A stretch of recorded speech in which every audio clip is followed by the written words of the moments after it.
क्या अरब राष्ट्र अमेरिका और इजराइल को अपने हवाई क्षेत्र का उपयोग करने देंगे ईरान के खिलाफ? ईरान ने चेतावनी दी है कि ऐसा कोई भी कदम गंभीर परिणाम लाएगा, इसे युद्ध का कार्य मानते हुए। अब अरब देशों के सामने एक कठिन निर्णय है। अमेरिका और इजराइल का समर्थन करें और ईरानी प्रतिशोध का जोखिम उठाएं, या मना करके शक्तिशाली सहयोगियों के साथ अपने संबंध नष्ट करें। ये दुविधा स्पष्ट है। तो अरब देश क्या करेंगे, आइए जानें। हाल के हफ्तों में मध्य पूर्व का भू राजनीतिक परिदृश्य और भी तनावपूर्ण हो गया है, क्योंकि ईरान ने अपने अरब पड़ोसियों को सख्त चेतावनी दी है। तेहरान का संदेश खाड़ी देशों को स्पष्ट और अनम्य था।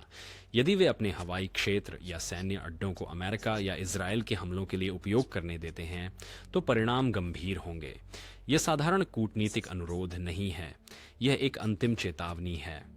ईरान ऐसे कार्यों को अपनी संप्रभुता के लिए सीधे खतरे के रूप में देखता है, और यह स्पष्ट कर दिया है कि कोई भी जो इजराइल या अमेरिका के साथ सहयोग करता है, उसे तेहरान से प्रतिशोध का सामना करना पड़ेगा। ये चेतावनी महत्वपूर्ण समय पर आई है, जब ईरान और खाड़ी अरब राज्यों के बीच चल रही चर्चाएं हो रही हैं। ईरान ने अपने संवाद में स्पष्ट किया है कि इजराइल या अमेरिका के साथ कोई भी सहयोग युद्ध कार्य के रूप में देखा जाएगा। तेहरान ने क्षेत्रीय एकता के महत्व को रेखांकित किया है, अपनी स्थिति को केवल अपनी संप्रभुता की रक्षा के रूप में नहीं, बल्कि क्षेत्र में पश्चिमी हस्तक्षेप के खिलाफ व्यापक रुख के रूप में प्रस्तुत किया है। इस चेतावनी का संदर्भ आवश्यक है। ईरान इस संभावना को लेकर चिंतित है कि इजराइल या अमेरिका हमले कर सकते हैं, खासकर अपने परमाणु कार्यक्रम और बढ़ती मिसाइल क्षमताओं को देखते हुए। खाड़ी में अमेरिकी सैन्य उपस्थिति, जैसे सऊदी अरब, बहरीन और यूएई में स्थित स्थायी अड्डे, क्षेत्र में पश्चिमी प्रभाव का लगातार अनुस्मारक है। ईरान का संदेश अपने पड़ोसियों को किसी भी संभावित आक्रामकता का हिस्सा बनने से रोकने के उद्देश्य से है। खाड़ी देशों की स्थिति नाजुक है। एक ओर उनके अमेरिका के साथ मजबूत आर्थिक और सैन्य संबंध हैं, और वे ईरान के साथ एक पुरानी प्रतिद्वंद्विता साझा करते हैं।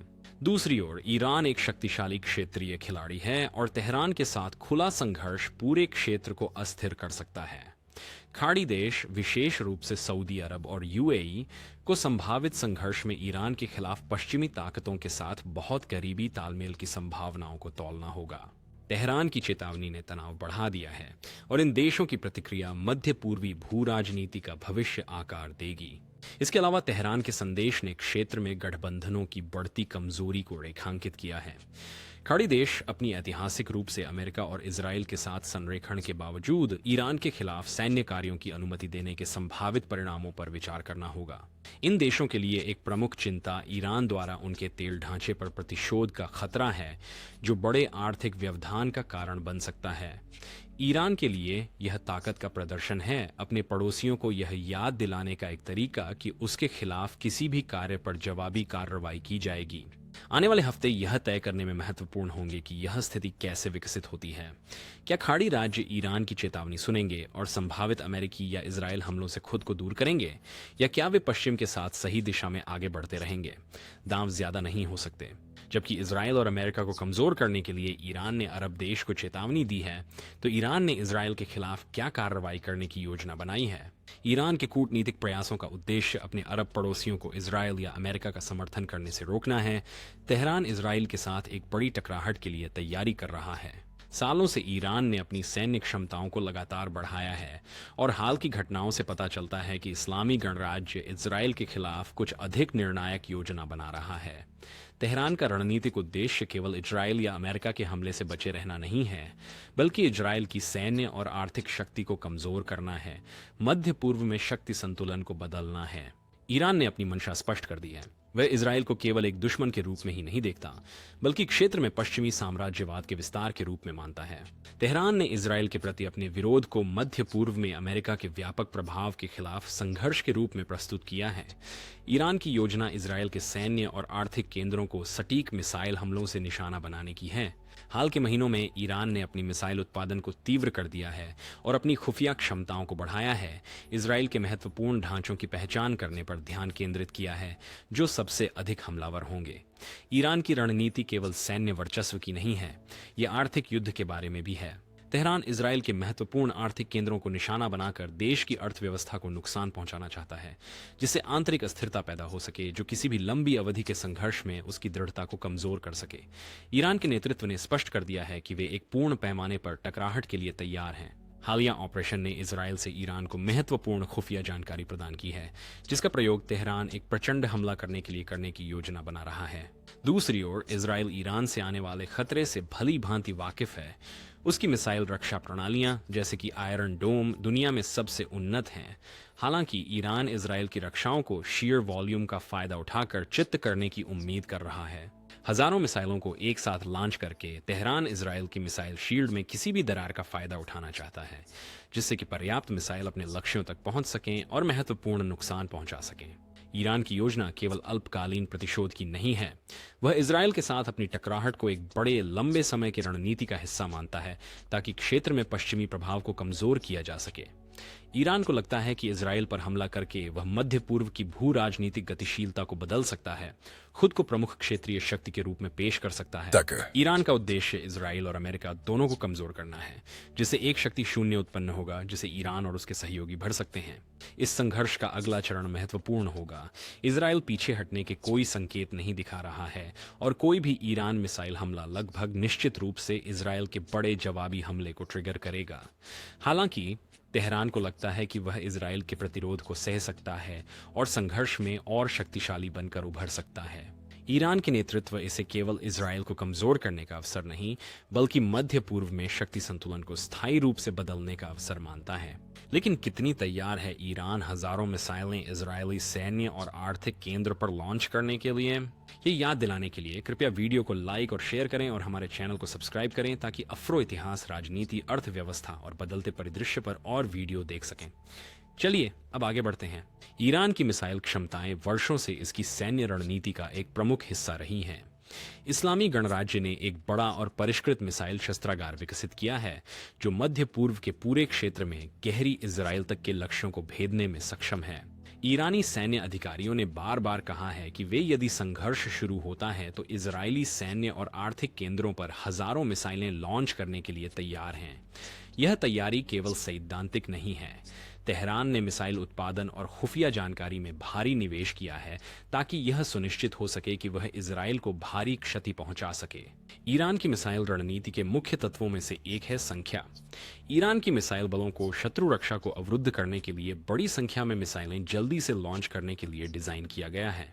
ये कुशलता इजराइल के मिसाइल रक्षा सिस्टम जैसे आयरन डोम को जाम करने के उद्देश्य से है, जो प्रभावी हैं लेकिन उनकी सीमाएं हैं। हजारों मिसाइलें लॉन्च करके ईरान इजराइल की रक्षा में किसी भी कमजोरी का फायदा उठाने की कोशिश कर रहा है, ये सुनिश्चित करते हुए कि कम से कम कुछ मिसाइलें अपने लक्ष्य को हिट करें। लेकिन ईरान की मिसाइल रणनीति सिर्फ अपराध करने की नहीं है।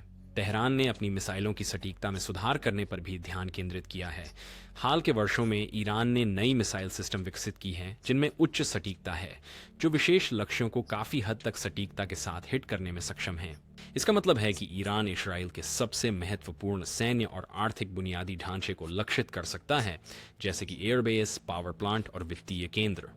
उद्देश्य है इजराइल की युद्ध करने की क्षमता को अपंग करना, साथ ही गंभीर आर्थिक हलचल पैदा करना। ईरान के मिसाइल शस्त्रागार में विभिन्न प्रकार की मिसाइलें शामिल हैं, जिनमें छोटी दूरी की बैलिस्टिक मिसाइलों से लेकर मध्यम दूरी की क्रूज मिसाइलें शामिल हैं। यह विविधता तेहरान को इजराइल के व्यापक रेंज के संसाधनों को लक्ष्य बनाने की लचीलापन प्रदान करती है। ईरानी सैन्य योजनाकारों ने वर्षों तक इजराइल की रक्षा और कमजोरियां का अध्ययन किया है, और उनका मानना है कि उन्होंने इजराइल के मिसाइल रक्षा नेटवर्क में कमजोर बिंदु ढूंढ लिए हैं। तेहरान को विश्वास है कि उनकी मिसाइल ताकतें निर्णायक हमला करने में सक्षम होंगी, भले ही इजरायली और अमेरिकी जवाबी कार्रवाई का सामना करना पड़े। इसके अलावा ईरान की मिसाइल क्षमताओं को साइबर युद्ध और खुफिया गतिविधियों द्वारा पूरक किया गया है। ईरानी हैकर वर्षों से इजराइल के साइबर रक्षा तंत्र की जांच कर रहे हैं, यह देखने के लिए कि कैसे इजरायली सैन्य संचार और लॉजिस्टिक्स को बाधित किया जा सकता है। मिसाइल हमले की स्थिति में इन साइबर क्षमताओं का उपयोग इजराइल की रक्षा क्षमताओं को और कमजोर करने के लिए किया जाएगा। हालांकि तेहरान को यह भी पता है कि इजराइल पर किसी भी मिसाइल हमले से इजरायली की भारी प्रतिक्रिया उत्पन्न होगी। इजराइल की अपनी मिसाइल ताकतें हैं और इसकी वायुसेना दुनिया की सबसे उन्नत में से एक है। ईरानी सैन्य योजनाकार इस बात से अवगत हैं और लंबी अवधि के संघर्ष की तैयारी की है। तेहरान की रणनीति है कि वह इजरायल की प्रारंभिक जवाबी कार्रवाई को सहन करे, जबकि इजरायली लक्ष्यों पर मिसाइल हमले जारी रखे। ईरान का मानना है कि संघर्ष को जारी रखते हुए वह अंततः इजरायल की रक्षा को कमजोर कर सकता है और अपने रणनीतिक उद्देश्यों को हासिल कर सकता है, जबकि अरण इजरायल के साथ संभावित संघर्ष के लिए तैयार करता है। इसका क्षेत्रीय प्रमुख सहयोगी हिजबुल्लाह चुपचाप अपने सैन्य कमांड ढांचे का पुनर्निर्माण कर रहा है। और हिजबुल्लाह क्या कर रहा है? हाल के वर्षों में कुछ महत्वपूर्ण झटकों जैसे कि प्रमुख कमांडरों की हानि के बाद हिजबुल्लाह ने अपनी ताकतों का पुनर्गठन किया है और अपनी परिचालन क्षमताओं में सुधार किया है। आज हिजबुल्लाह पहले से कहीं ज्यादा मजबूत और तैयार है इजराइल के साथ किसी भी भविष्य के टकराव में महत्वपूर्ण भूमिका निभाने के लिए। हिजबुल्लाह की विकेंद्रीकृत कमान संरचना उसकी ताकतों में से एक रही है।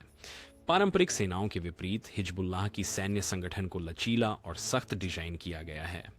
यह समूह को युद्ध के परिस्थितियों के बदलने पर तेजी से अनुकूलन करने और पारंपरिक सेना की तुलना में नुकसान से अधिक आसानी से उबरने की अनुमति देता है। हाल के वर्षों में हिजबुल्लाह ने इस लचीलापन का लाभ उठाते हुए अपनी नेतृत्व क्षमता को पुनर्निर्मित और अपनी सैन्य तैयारी को बढ़ाया है। हिजबुल्लाह के फिर से उभरने में एक प्रमुख विकास उसकी मिसाइल क्षमताओं पर केंद्रित रहना रहा है। इमरान की तरह हिजबुल्लाह ने अपने मिसाइल बलों के विकास में भारी निवेश किया है, जिसमें अब छोटे और मध्यम दूरी की रॉकेट्स की एक विस्तृत श्रृंखला शामिल है। ये मिसाइलें पूरे इजराइल में लक्ष्यों को मारने में सक्षम हैं, जिसमें प्रमुख शहर और सैन्य प्रतिष्ठान शामिल हैं। हिजबुल्लाह की मिसाइल शस्त्रागार को इसके निवारक रणनीति के एक प्रमुख घटक के रूप में देखा जाता है, जिससे समूह को इजराइल के हमले की स्थिति में जवाबी हमला करने की क्षमता मिलती है। अपनी मिसाइल क्षमताओं के अलावा हिजबुल्लाह ने अपनी जमीनी बलों को सुधारने पर भी ध्यान केंद्रित किया है। यह समूह हाल के वर्षों में कई संघर्षों में शामिल रहा है, जिसमें सीरियाई गृह युद्ध भी शामिल है, जहां इसके लड़ाकों ने मूल्यवान लड़ाकू अनुभव प्राप्त किया। इस अनुभव ने हिजबुल्लाह की सेना को अधिक मेहनती और जटिल सैन्य संचालन करने में सक्षम बना दिया है।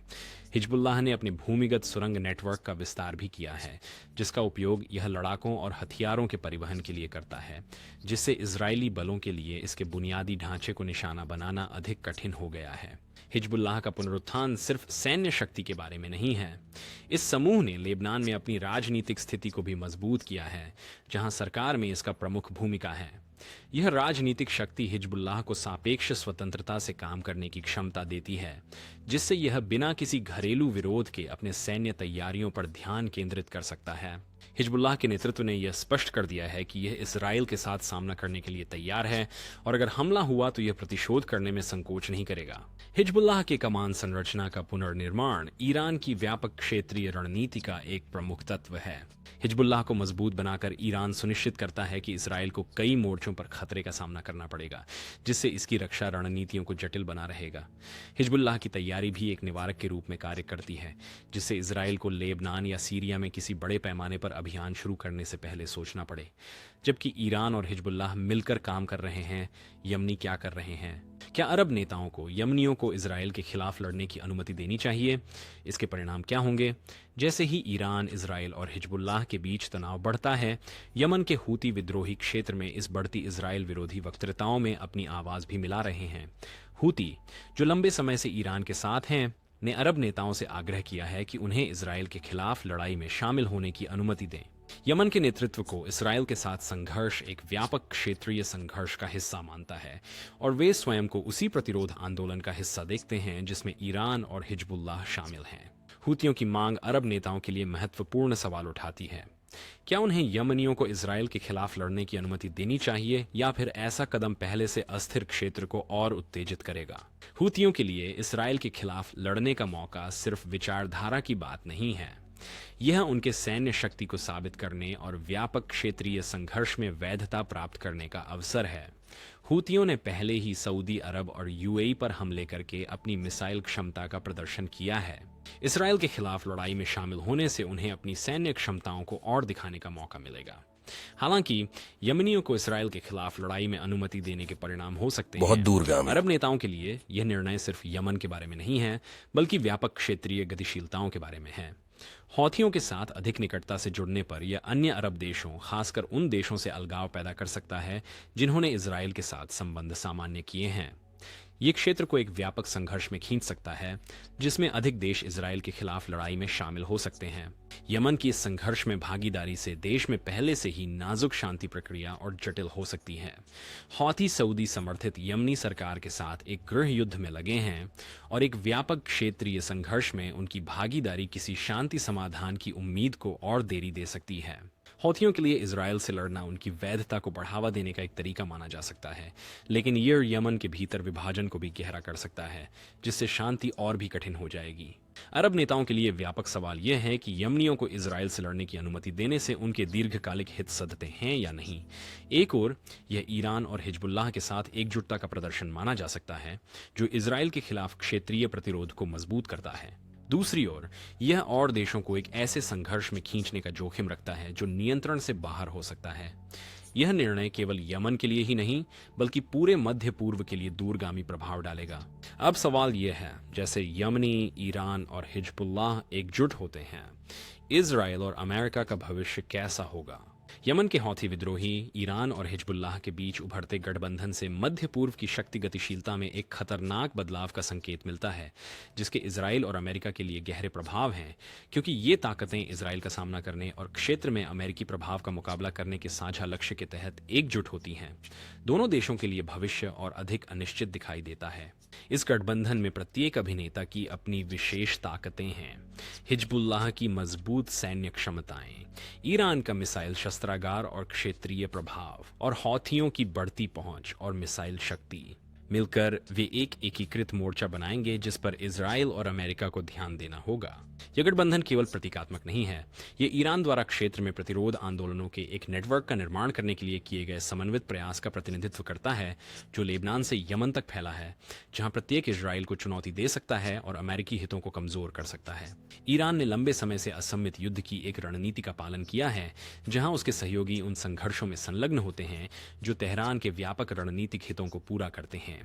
इन ताकतों के एकीकरण का संकेत है कि ईरान इजराइल और विस्तार में अमेरिका के साथ अपने टकराव को बढ़ाने के लिए तैयार है।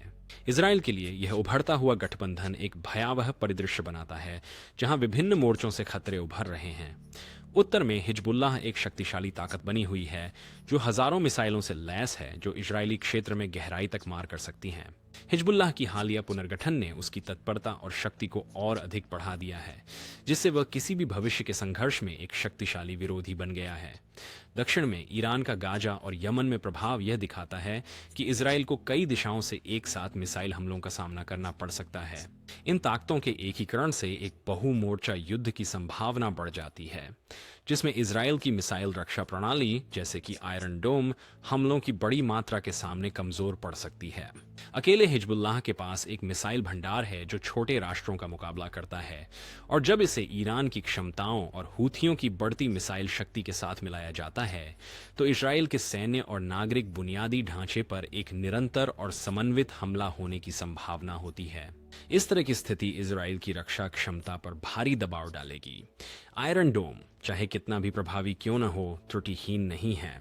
हिजबुल्लाह, ईरानी बलों और हूथियों से समन्वित हमले आयरन डोम को बेबस कर सकते हैं, जिससे इजराइल के शहरों, आर्थिक केंद्रों और सैन्य ठिकानों को काफी नुकसान हो सकता है। इजराइल की वायुसेना और खुफिया सेवाओं को कई मोर्चों पर एक साथ खतरे का जवाब देने के लिए मजबूर होना पड़ेगा। इससे ऐसी कमजोरियां पैदा होंगी जिन्हें ईरान और उसके सहयोगी लाभ उठाना चाहते हैं। आपको क्या लगता है, इस युद्ध का भविष्य कैसा होगा? क्या इजराइल अब अकेला रह गया है? क्या अरब राष्ट्र अमेरिका को अपने विमान आने देंगे? हमें कमेंट सेक्शन में बताएं। क्या आप तैयार हैं जो अगले हफ्ते आने वाला है? क्या आप इस तरह और वीडियो देखना चाहते हैं? अगर हाँ, तो हमारे चैनल को सब्सक्राइब करें और बगल में घंटी के आइकन पर क्लिक करें। हमने उन विषयों पर वीडियो लाने का निर्णय लिया है जिन पर कोई बात नहीं करता। अफ्रीकी राजनीति, अर्थव्यवस्था और बढ़ती हुई शक्ति। देखने के लिए धन्यवाद और अगले वीडियो तक जुड़े रहें। हमें बताएं कि आप क्या सोचते हैं कमेंट सेक्शन में। वीडियो को लाइक और शेयर करें और सब्सक्राइब करें ताकि आप हमारे अफ्रीकी वीडियो में से कोई भी मिस न करें। यह हमें समर्थन देने का सबसे अच्छा तरीका है।